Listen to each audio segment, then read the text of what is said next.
Hi everyone, in this video of Accelerated Chess Dragon, we're going to be looking at how to defend with a bishop against a rook. Now, like the knight versus rook endgame, this is also a draw.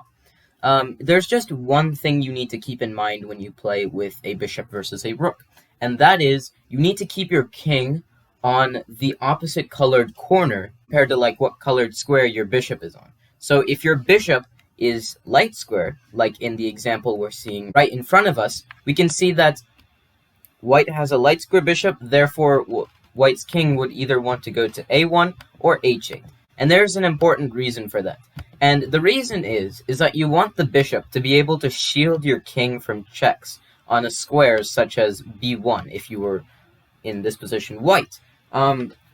If the bishop was somehow able to come back to b1, it would be pretty useful to shield the king from checks. Why? Because the bishop cannot be attacked while it's pinned by the king, unlike the knight. Because the knight cannot control, like, a certain square where a king would be able to pin it, but a bishop is. So that's why the bishop just should go to, let's say, this square, and the king is on a1, then it's an easy draw.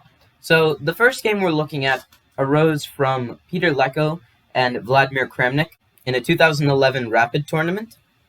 So Leko had the white pieces, and he's defending being down in exchange. So bishop d5, rook c5, bishop e6, rook c3. You can just wait with your bishop. You just have to make sure that you don't get your bishop won via tactical means. So like bishop d5, king b4, king b2, rook d3, bishop e6. This is all fine because you're not really gaining any progress as black. So king b1, rook d1 check, king a2, rook e1. And here, bishop to g8 by white. Rook e8. Black is trying to maneuver his rook around this way. Rook a8 check, and after king b1, rook a7, attacking the bishop just went to e6, and Leko is just playing a casual game.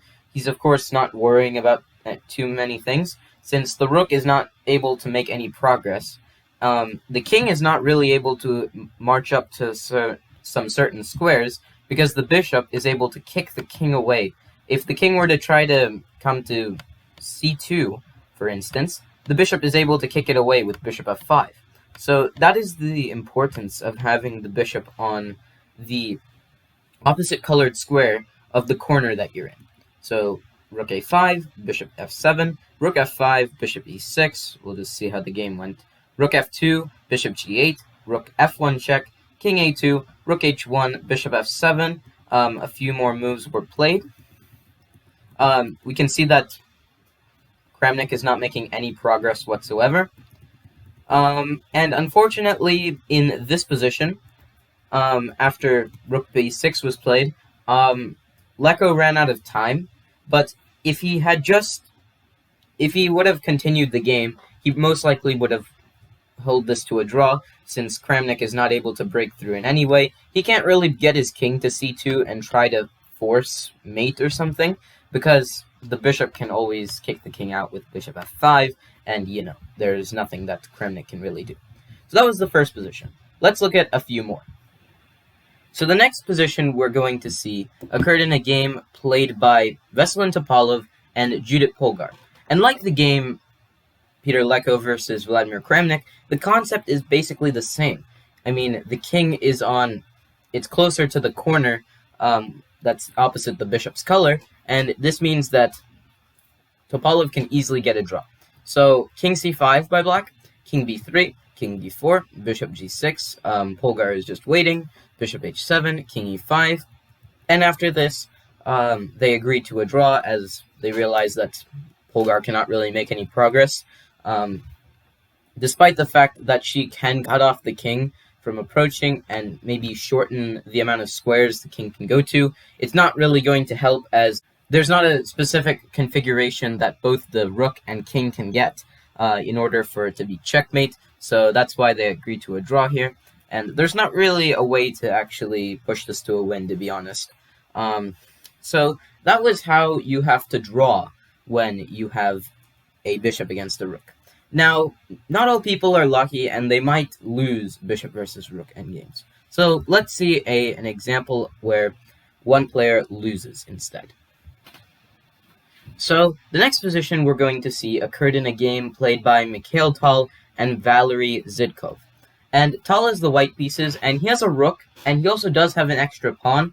Unfortunately for him, it's a rook pawn, and even more unfortunate is that black has a bishop of the right color to guard the queening square.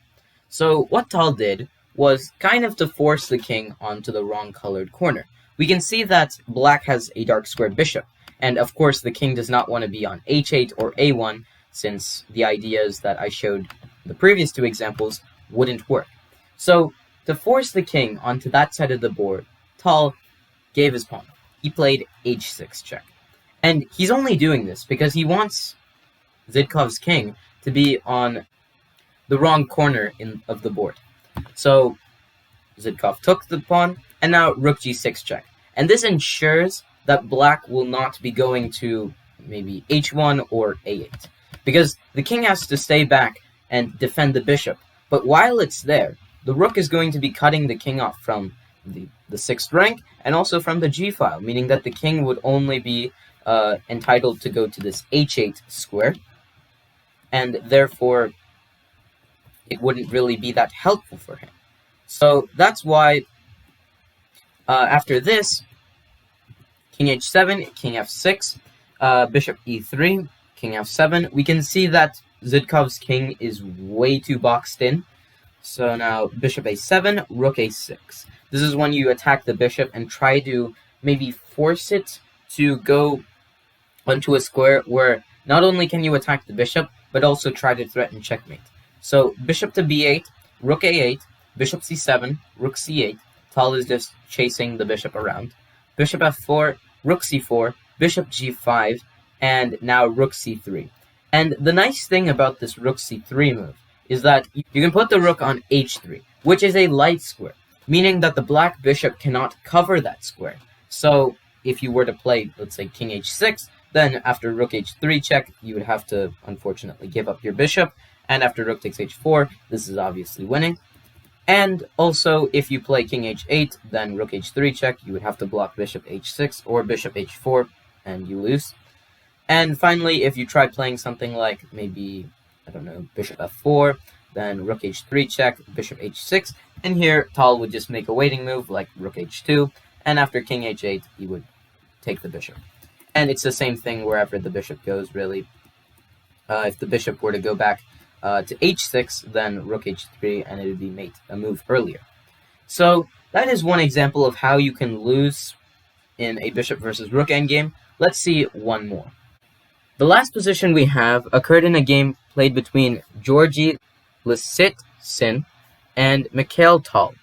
And Tal has the black pieces, and he, after bishop g1, is completely lost. You can see that Tal's king is in the wrong corner, because, I mean, the rook is restricting it along the 7th rank, and also the f-file, meaning that the king cannot cross the 7th rank or the f-file, meaning that it would have to go to this corner. And if you look at the colors square the bishop is, you notice that it's a dark square bishop, meaning that this would be more favorable for white. So what Lysitsin does is he plays rook f1.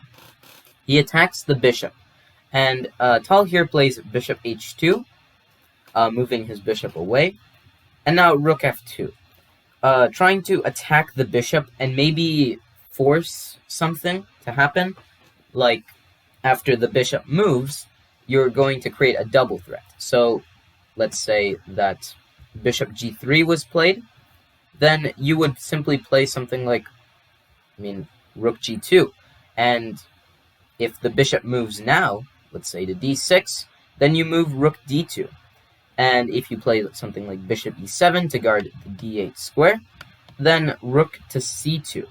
And again, the rook is on the opposite color square that the bishop controls, meaning that the bishop will not be able to control that c8 square, and that also means that the rook will be able to infiltrate into that square. So after something like bishop f8, rook c8, then you'd have to move the king, and then rook captures f8, and this is checkmate. Now, in the game, bishop g3 wasn't played, bishop g1 was. But still, rook g2, the bishop went back to b6, rook to b2 by Lisitsin. Tal played bishop c7, and after rook c2, he resigned the game. He has to move his bishop, and unfortunately, c8 will be unguarded. So let's say that Tal played bishop to d6, then Lisitsin would have taken advantage of this and played rook c8 check, and after bishop f8, he would have just simply made a waiting move like rook e8, and after king to h8, rook takes f8, this is checkmate. So that's why after this rook c2 move, Tal resigned the game. So the main conclusion I'd like to draw about rook versus bishop endgames is that rook versus bishop endgames, they're drawn. If you just manage to keep your king on the opposite color corner of your bishop, then you'll have no trouble drawing seemingly lost positions. So I hope you all enjoyed the video, and if you have any suggestions or feedback for me, please let me know in the comment section, and stay tuned for more chess.